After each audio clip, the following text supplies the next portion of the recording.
السلام علیکم. د ډایلی ټیچ چینل ګرانو لیدونکو، خدای دې وکړي چې روغ او جوړ وي. هیله ده چې د تېرې ورځې درسونه مو تعقیب کړي وي. راځو نن د انګلیسي ژبې 5مه ویډیو جوړوو.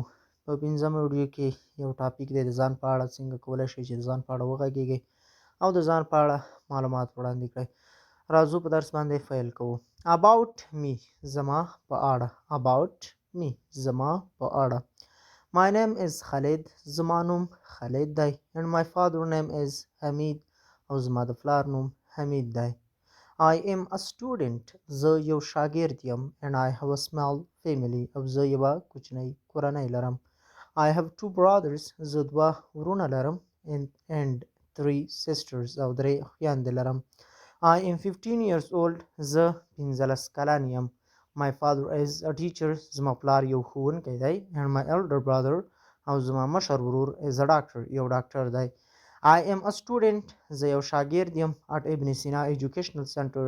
د ابن سینا په تعلیمي مرکز کې. in a 0 month په صفري میاشت کې. And I have the first position in the class. او زه په لومړي پوزیشن یم یا لومړی مقام لرم په دا صنف کې. I try a lot. زه ډیر زیات کوشش کوم because I want to be a doctor like my brother.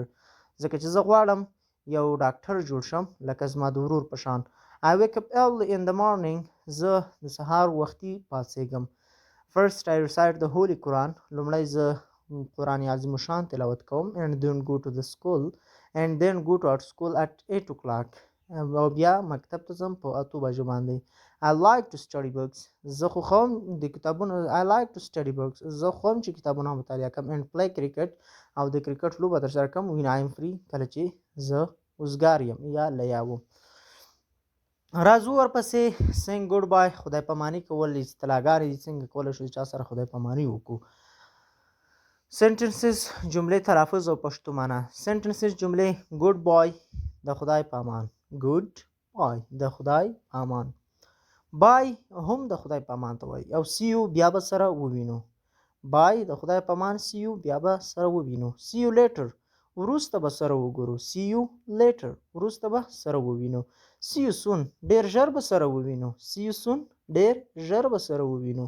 see you tomorrow سبا به سره وګورو. see you tomorrow سبا به سره وګورو. see you next week راتلونکي اونۍ یا هفته به سره ووینو. see you next week راتلونکي اونۍ به سره ووینو. good night ښه شپه.